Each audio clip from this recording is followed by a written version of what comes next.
Welcome to the Evolved Caveman, where men learn to be successful and happy with your host, Dr. John Schinnerer, as he shares the most impactful ideas and practices for you to get the most from your relationships, your work, and from your life. Now here's Dr. John. Hello and welcome to the Evolved Caveman, where we focus on the evolution of men. I'm your host, Dr. John, and I'm really excited for my conversation today with longtime friend Stu Zimmerman. Stu is the creator, writer, talent, and investor for Only the Source, a company dedicated to increasing happiness on a worldwide level. He's a reformed hedge fund manager. He's focused on wealth beyond money for the last 18 years. His conscious media endeavors include co-authoring Inner Security and Infinite Wealth, hosting the nationally syndicated Inside Wealth radio program, and co-hosting the award-winning Get Conscious Now television program. Through radio and TV, Stu has interviewed such diverse luminaries as Deepak Chopra, Tony Lasorda, Tommy Lasorda, cellular biologist Dr. Bruce Lipton, political activist Van Jones, Men's Warehouse founder George Zimmer, and best-selling authors Marianne Williamson and Byron Katie. He now hosts Reset with Stu Zimmerman, a video podcast series that explores the practical potential for a new golden era of humanity. And Stu was recently honored as one of the 40 distinguished classmates of Cornell University's class of 1979. So congratulations, Stu, and welcome to the Evolved Caveman. John, such a pleasure. Thank you for having me. How you been? You know, I'm blessed. It's not always a straight line. I mean, I have my moments of contraction, and I think we all do. It comes with the human territory here. Mm-hmm. And having said that, it's a beautiful day to be alive. Excellent. So tell me, go back a little bit in time and tell me how you got to be in this place in your life where you're teaching others about happiness. Yeah, thanks, John. You know, I think I'll take you back just about 20 years. Okay. And at the peak of my financial success as a hedge fund manager, actually, in the stock market, my wife was diagnosed with cancer that wound up being terminal. And it really had me take a hard look at my life because the script was so anathema to what I thought it was supposed to be. You're at the peak of your financial success, you're living on top of the world, and there was no amount of money that was going to buy me and my family what we really wanted. And that had me go deep into these existential questions in life. Who am I? Why am I here? And for me, what is this thing about money, wealth, and security all about that not only am I seemingly obsessed with it, but everybody that I've met who was like the most intelligent people in the world from around the world are even more obsessed than I am around it. And so it had me go and then to have some deep introspection. It was kind of like my spiritual 2x4 upside the head because I think I was pretty thick. Yeah. And so we met about, 12 years ago, 13 years ago, when you were doing the radio program. So how did you get involved in that? How did you make that transition from hedge fund manager to being involved in media? Yeah. So the first step was in answering some of those questions or exploring the answers to some of those questions. Who am I? Why am I here? It became clear that the dream that I had longstanding of having a money management firm with my name on the door was a dream that I outgrew, or I was on to the next dream. And I was really interested in pursuing the kind of wealth that money can't buy. And so after writing that book that you mentioned, Inner Security, Infinite Wealth, and doing some seminars around it, it didn't feel like quite the right format for me. So I just kept asking, how can I serve? And it was like a voice from that movie, Oh God, with George Burns playing God. Oh, yeah. Yeah. Have you thought about the media? Have you thought about the media, schmuck? Everybody's watching. Everybody's tuned in. So that's what had me take the leap and decide to try radio, kind of cold turkey. And so what are some of the things you've learned along the way? And because that's a radical transformation from pursuit of wealth, hedge fund manager, to what you've been doing the last couple decades. What are some of the most important things for you that you've learned along the way?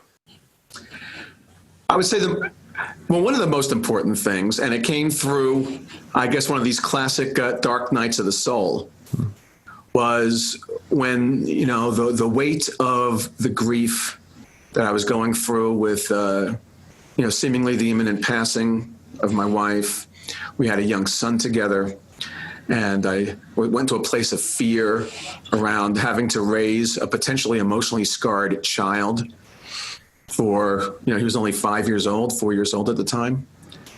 And in going into the depth of the pain, which I had pretty much had to compartmentalize to function, as I'm sure you could imagine. Mm-hmm. I had 2 children from a prior marriage that were still reasonably young, as well as a hedge fund, which does require a fair amount of, presence, shall we say. And I didn't have time for the pain, so to speak.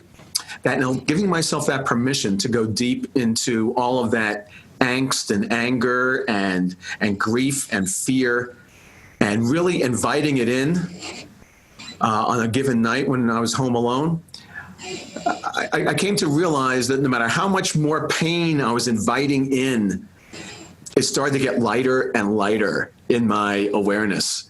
And I came to understand that I am that light on a profound level. And the only reason why I was experiencing so much pain is because I love so deeply. And having that understanding that I love so deeply and that nobody can take from me what I am at the core is something that I found such a great degree of relief in. It's like a child. It's like, oh, I'm good. Yay. And having that awareness as my fundamental baseline is something that has really shifted me and has really opened my door to even more ongoing day-to-day happiness than I ever had before.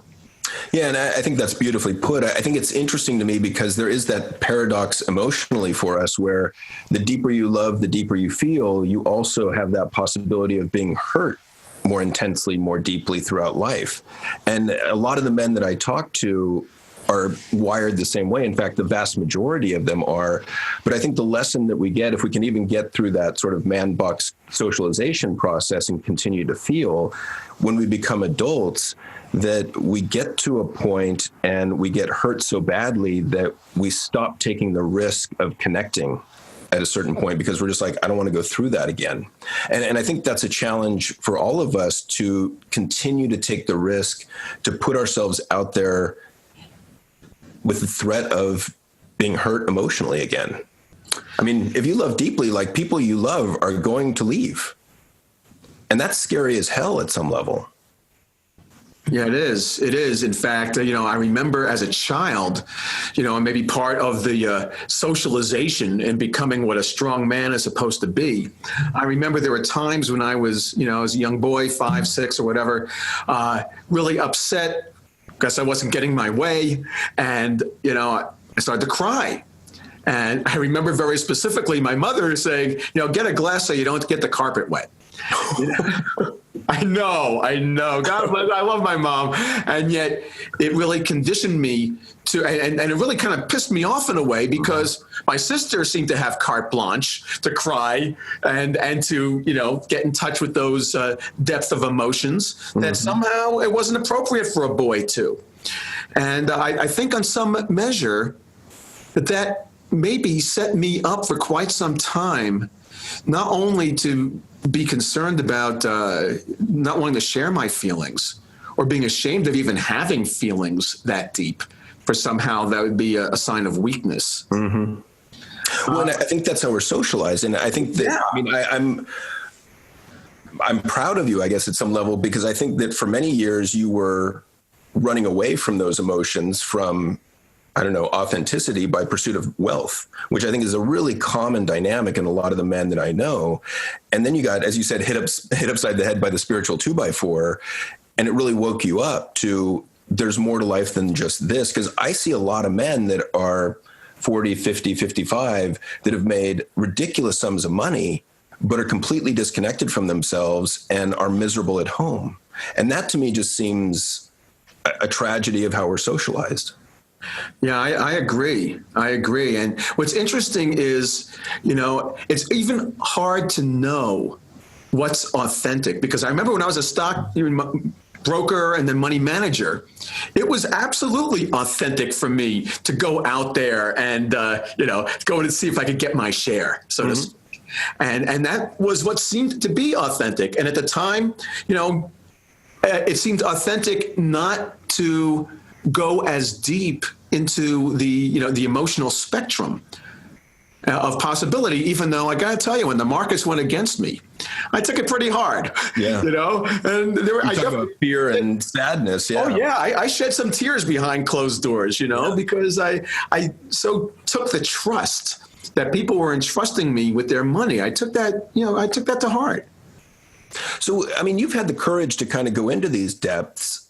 So why is this so important to you? What drives that? I think there's several things. One is, frankly, freedom. I want the freedom of full expression. And if that expression is, I want to feel like I can do that and move the energy through. In fact, that is something else that I've learned along the way in going into the science of things, where, not to get overly cosmic or quantum here, but by many measures, reality is not what it meets the eye, and ultimately it's scientifically shown that we are our energy, and the emotions are how our energy moves around through the body. And so with that, I'm really been focusing on how I can raise my energy levels, call it joy, call it, awareness, consciousness, and focus on that and kind of treat it more like a game to see what I can do to maneuver that in ways that kind of raise my daily set point to something that's even happier than it had been. Yeah, and it's interesting. I think that a lot of people that I talk to are kind of curious about this pursuit of happiness, a la positive psychology. And I think there's a big misconception out there that to pursue happiness or to be happy means that you're happy all the time, or the vast majority of the time. And one of the things that I tell clients is that that's not the case. Happiness is just unsustainable for long periods of time. But B, that I think one of the ways to more frequent happiness is to allow yourself to notice and feel whatever's arising without judgment. So that, you've mentioned this a couple times, that sometimes we're sad, sometimes we're angry, sometimes we're resentful, and to just to say, okay, yeah, I'm kind of resentful right now. I guess I'll be resentful for a little bit and then it will pass. And I think just having that awareness helps those uncomfortable emotions to pass more quickly, leaving you more time to get back into things like contentment or relaxation. And it works very well. Yeah, I agree. In fact, something that I find useful is, rather than go into the story, I go into the physiology and observation mode. So, I'm noticing that I'm breathing more shallow, or I'm noticing I've got a pit in my stomach right now. And then I start to say, okay, so what exactly am I thinking around this? What's the source of this discomfort? Mm-hmm. And then I do my best to say, okay, so I'm afraid that I don't have enough money. Let's just use that as an example. And then I actually ask, do I have a choice? Do I have a choice in terms of what to think, what to believe in this moment? What are my choices here? Because is kind of interesting, and I've noticed this, is that there is choice in every moment. Mm-hmm. And sometimes the choice is, I need to let this energy run, and I'm willing to go through it, and I know I'm going through it, and I will give myself permission to go through it, to let it run its course. Yeah, and it brings up this idea of vulnerability too, and that's a word that most men are loathe. They just are afraid of it, I think. And to me, vulnerability is kind of sharing your internal world, your internal thoughts, your internal feelings. And I like that phrase that you use of, what's the story I'm telling myself? What's the story I'm creating here? Because I think so often we've got these stories going on in our heads, and we just don't take the time, or we don't have the courage to check them out with the people that we're closest to.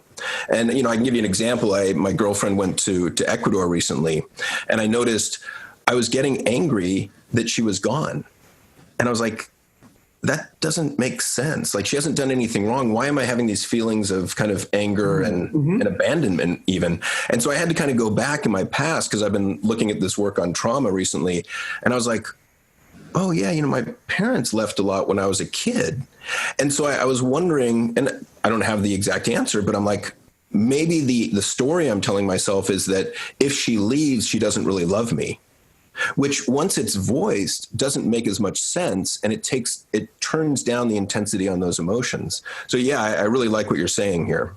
Yeah, and I like what you're saying about, a vulnerability. And I think it needs a reframe, because people, I think generally, especially men, equate vulnerability with weakness. And yet what I've noticed is vulnerability is actually required, one, for courage, because, and even risk taking in any form. Because inherent in risk is the possibility of failure, or the possibility of things not turning out the way we would hope. And to that extent, we are vulnerable. It's just, get used to it. Yeah. We are, whether we, rail at that term or not. It's actually okay. And frankly, I think the only way to really ground and exemplify courage is through being vulnerable. Yeah, I don't think there's a courageous act. I mean, Brene Brown was saying, we were watching her last night, and she was saying that there is no courageous act without a degree of vulnerability, without some emotional disclosure, without some risk taking. They're the same thing. And so just the act of self-divulging is in itself a courageous act. And it feels scary as hell when you first start it. Because, I mean, as men, we're often concerned that it's going to be thrown back in our face. And sometimes it is. But I still think it's the path to connection. It's the path to deeper intimacy. It's the path to better sex. If we're talking about vulnerability with your partner, I mean, it's the path to better relationships. And we know that relationships are one of the keys to our happiness. That's right. In fact, I think it's even the key to leadership in the business world. It's the same thing. You put yourself out there. You take in a new business initiative, Well, I mean, in positive psychology, they've done research on strengths, and they've found in military leaders, because they've done a lot of work in the military trying to create a more psychologically resilient soldier. And they found that the top strength in beloved military leaders is love. And at first you're like, what? But if you look at it more deeply, it's like, oh no, that makes sense. They love the troops. They love the people that are below them in the chain of command, and they're willing to speak to that, and they're willing to connect with them on a human level. And that inspires the people below them to go above and beyond what is expected of them. Yeah. And so now it's a matter of, can we extend that love kind of 360, and just do that in all our relationships? Well, can we extend that love to ourselves too? That kind of comes to mind. I guess ultimately that's where it all begins. Well, and I think that's one of the hardest places for most of the people I talk to. I mean, it's funny, I've taught some businessmen loving kindness. And when they get to that part in the meditation of wishing kind thoughts upon themselves, may I be happy, may I be healthy, may I live life with ease and well-being, several of them have gone, oh, no, I can't do that. I can't go there. That's just weird. Well, again, that's all part of the conditioning, right? It's a new skill, just like riding a bike. That didn't feel normal at first either. And it's also critically important to work on that. I agree. And that really is, I think, the first step. Yeah. Is to really feel comfortable in your own skin and bones, and even love the fact that you get to be incarnate for this limited time only. Yeah.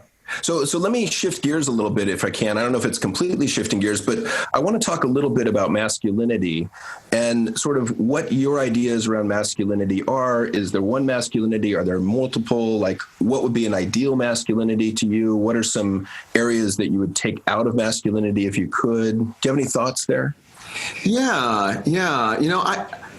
I look at masculinity as a spectrum. So it has some extremes. And there is, perhaps on the other extreme could be femininity, if you want to look at it that way. And I think, and this is just obviously my own personal view on things, is to have access to some of the other side of the spectrum, that we would ordinarily associate with femininity. Let's say nurturing or compassion, which is some gentleness. Those are things that are receptivity. Those are the things that are generally more aligned with the feminine than the masculine. But to have access to that in a given moment, to me, feels incredibly fulfilling as a man, to know that I have that access and that freedom to access that. That actually fills me up even more than when I'm macho man. Yeah, when I'm fronting all the time. And yeah, I like Mark Green's idea that his belief is that the man bucks culture does us a disservice by labeling certain traits as masculine or feminine when in fact they're just human. So the traits you mentioned, I like thinking about them as, okay, those are just human traits. They're neither masculine nor feminine, they're both. And I think the more we can get away from these false dichotomies of masculine and feminine, even though I'm interested in masculinity, I think that's a good way to go. And the reason I'm so interested in masculinity is that I think it impacts everything that we men do, and we have very little awareness about it. Yeah, I agree. And, obviously civilization has been run by the patriarchy, shall we say, for generations now, hundreds of years. And, there doesn't seem to be any coincidence that there seems to be never been a day without war on this planet. Mm-hmm. And there is this sense of abuse of power. And I'm not sure if that's endemic to power or it's endemic to the identification of masculinity and the need to control. And so, to that extent, I feel like we actually are embarking on a major shift. And I've noticed it in, the boys and young men who seem to have a much greater facility in moving around the spectrum than, kind of being in the box that you're talking about, John. Mm-hmm. So let me ask you this. How has your masculinity evolved over the years? Because you've got some wisdom now and some dramatically different experiences where I would think masculinity shifted quite a bit in the last 30 years for you. Yeah, I would definitely say it has. I'm not sure if I've been mellowing with age a little bit. I know that there was a time where I was much more willful and forceful. And if somebody or something was in my way, I definitely had the tendency to want to overpower it and just plow my way through it. I think with some degree of success by outward measures, mm-hmm. And on other measures, just a lot of energy and a lot of discomfort and not really enjoying my life, not really accessing that happiness factor that we were talking about earlier. And now, I'm looking at life more almost like Aikido type. If there's an energy, or like Neo from the Matrix, where if there's an energy coming my way or a blockage, rather than trying to overpower it, I just try to either move around it or just, to have a little more grace and ease and flow, if you will, and just not, which also means that I'm less interested in conflict than I was in the past. And I have less interest in needing to be right than I had in the past. Yeah, there's a great line from Terry Real, who I think is one of the greatest couples counselors on the planet. And the line is something like, would you rather be right or would you rather be married? Or would you rather be right or would you rather be happy? And, and I think we are socialized to be competitive. We are socialized to want to be right. We are socialized to argue and debate to prove how right we are. And so it brings up the question for me of, where in your life do you think you were happier or happiest, then, now, and how does that, because I do think the concept of masculinity ties into that, because it affects who you are as a person, and then it has an impact on happiness. Right. Well, to me, happiness, love, if you want to call it that, is the bottom line. And I'm really grateful to say that I have never been happier than I am now. And part of it is, I'll call it a spiritual foundation, for lack of a better word, where I have absolute certainty that there is something that is living through me and living through all of us. And to the extent that it's living through me and is something greater than I am, whoever I ordinarily had thought myself to be from this kind of ego personality standpoint, one of the beautiful side effects is, one, I don't take myself as seriously as I used to. And that is a great side effect because I find humor in more things than I ever did. So that's more of a lightheartedness. So I just feel really blessed by that. And I want to bring attention to your point of, I think that confidence in the idea of the interconnectedness of all things is a really big idea. That the more we realize how interconnected we all are, whether it's us humans or us with animals or us with plants and trees, I think that shifts how you relate to each other and relate to the world.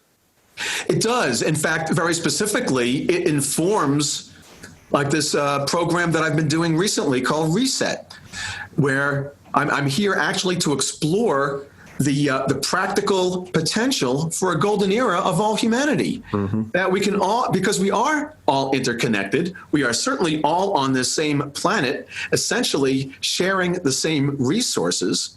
And to the extent that we're all going to be here essentially for a limited time, it feels like such a blessing to be in this form, just to have these bodies and to have the tastes and the sensations and the touch, the smells, the beauty in the world. To me, pardon me for interrupting. It sounds like there's a big dose of gratitude in there for you. Oh, absolutely. Yeah. And that's, I think, where it begins and ends. And it can really be that simple. It's like, thank you so much that I get to exist. Because I do know on a profound level, there's no law that says I have to. As you mentioned earlier, somehow Cornell University recognized me as one of 40 graduates, a distinguished classmates. I still wonder about the criteria, if you know what I mean. But the point is that a lot of my classmates are on the other side of the sod. And it goes for high school as well, where there are people who pass away in their 50s, in their 60s, or 40s. I mean, there's no guarantee how long any of us are going to be around. And I just view this as such a beautiful, great opportunity just to experience the beauty. I agree. I think one of those foundational skills to happiness is gratitude. I remember years ago, I heard Wayne Dyer talk, and he was talking about prayer, which at the time I wasn't very into spirituality. So I was like, that's kind of weird. Why is he talking about prayer? But that's a whole nother story. But he was saying that when he first started praying, he would pray from a position of lack. God, give me the strength, give me the courage, give me the wisdom, give me what I don't have. And he said, and then I learned over time that it was much better to pray from a position of gratitude, assuming that I already had what I needed. So God, thank you for giving me the courage. Thank you for the wisdom. Thank you for these difficult experiences. And, there's a whole host of, gratitude research now, starting with Robert Emmons at UC Davis. And the benefits from like a daily practice of gratitude are just off the charts. Yeah. And I do think there is something to that power of prayer. And I think you made a great point about Wayne Dyer, about coming from lack to coming from gratitude. And I've noticed that, and part of it could also be called just simply meditation, mm-hmm. where I may start with a thank you and then just kind of let the energy run and not even have any words associated with it. And I just find that it's in and of itself a delicious just energy to be in. Yeah, I like the idea of kind of meditation being more an internal private practice, and then prayer is an internal private practice where you're speaking to something bigger than yourself. Yeah, I do get the sense that the meditation and the quieting of the mind just allows for that presence with something greater to simply be met. Yeah, to come through you in a way. Yeah, exactly. And not to even have much of a conversation around it. Mm-hmm. You know? Yeah, because there's definitely a difference to me. I mean, because I do pray now, and I have for years, but it's generally just a practice in gratitude. Yeah, well, and the truth is, I think we all have a lot to be grateful for. Oh, yeah. And it's just simply a matter of, the choice we make. Are we going to choose to be grateful for something and to really acknowledge it? Or are we either going to take it for granted, or it's my God-given right to have all these successes in life, and there's not enough. I need more, which is one of the things. Pardon me, I get excited. No, it's okay. And that was actually part of my past. Okay, when I was the money manager, I had high expectations for myself as a professional. I should be successful, and I took some of these successes for granted, actually. And I've had a much different view of things, more recently. I see that partly is tied into masculinity as well. Like, I should be a provider. I should make money. My measure of a man is tied into how much money I make. And so that's kind of an interesting aspect to masculinity as well. But what I was going to say is, one of the fundamental beliefs or thoughts that I've seen so many of us have, and I really think that we all have this at some time or another, which is weird to me because I'm not sure how it gets there, but it's the thought that that's not fair. Life should be fair. And that leads to so much misery and disappointment and anger. And it's one of those things that I immediately go after with younger clients. Like, look, just get that out of your head. I mean, understand life is not fair. No one ever told you it was going to be fair. And the more you stay attached to that one thought, the more miserable you're going to be. Yeah, that's really an interesting notion, this notion of fairness. Because I do think that our impulse, in our essence, we understand on some level there is a sense of equality, and that's part of the whole fairness thing. Mm-hmm. Even though some people are born to financial wealth, other people are born to poverty. People, obviously there's been a significant legacy of discrimination, whether it's against race or against gender, sexual preference, what have you. And the people who are not in the majority there or are not born of power, I mean, they're born with some, inherent injustice or unfairness. Yeah, and I think there's a difference between like striving to treat people with fairness and respect and expecting fairness from the world.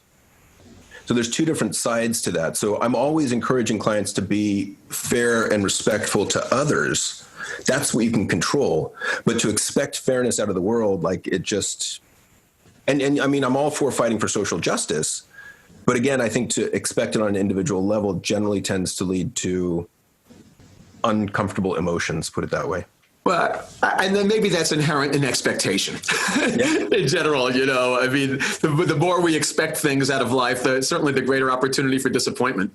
And there's also something to be said that when you expect miracles to occur or expect goodness to happen, that there could be some kind of, law of attraction or something associated with that helps to make that a self-fulfilling prophecy as well. Yeah. So I kind of view everything as there's a major mystery in life going on. As much as we'd like to demystify it and have the equations and the formula of what it takes to live a fulfilling, successful life, I definitely think that there is, I've become more humble to what's beyond my control. Yeah, and I think it's interesting. I've learned over the years, like there's different lenses through which you can view the world, different frameworks. So spiritual, scientific, religious, physical. And, I had a really strong attachment to that scientific paradigm for years. And the older I've gotten, the more I've realized that doesn't explain everything, nor I don't think it ever will. And so there are these mysteries, these perhaps spiritual truths that are out there. And I've just realized that, if there's a tool that's been around for 2,000, 4,000, 6,000 years, we might want to pay attention to it because it seems like there's some legs to it. Because anything that's been around that long must have some staying power, must have some positive worth. Right, exactly. I mean, it's around because it works on some level. If it didn't work, it wouldn't be sticking around. Yeah, so mindfulness meditation comes to mind where, I couldn't teach that until I had the research behind it to back it up. But now there's more and more research around a lot of these tools, but now I don't need the research as much as I used to back me up. Right. It's kind of funny. It's like, as a buddy of mine says, it's been working in practice for thousands of years, and now it works in theory. Exactly. And it's amazing, to your point, how much the mind needs to get this confirmation.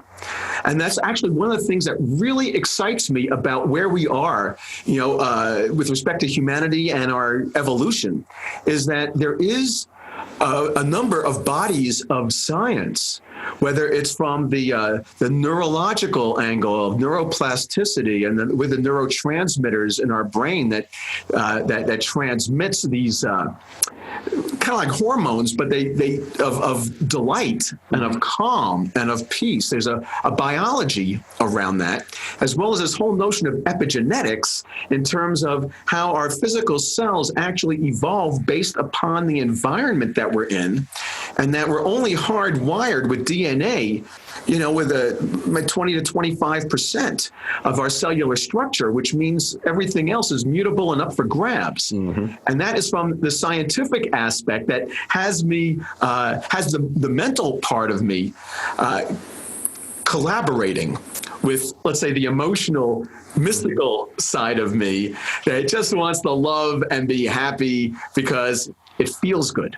Yeah. And now with the science behind it, I feel like we're actually creating a great foundation of available practices, scientific theory and evidence to support that what's possible for us is to really, between nutrition and our gut biome, there is so much that we can be doing to be loving life on scales that we individually probably haven't touched yet, and collectively, because we're all interconnected, the happier I am, and I'm in touch with you, the happier you're going to be for no particular reason. Well, it creates a positive spiral, an upward spiral of positive emotion. And it's interesting. It makes me think of I've seen some depressed clients throughout the years, and, they're not exercising. They're eating Burger King twice a day. They're not connected. They hate their job. And, they walk outside and there's no magic, there's no joy, there's no gratitude in their lives. And yet, because of the nocebo effect, they don't believe any of the tools out there will help them. So they don't try the tools, so nothing ever changes.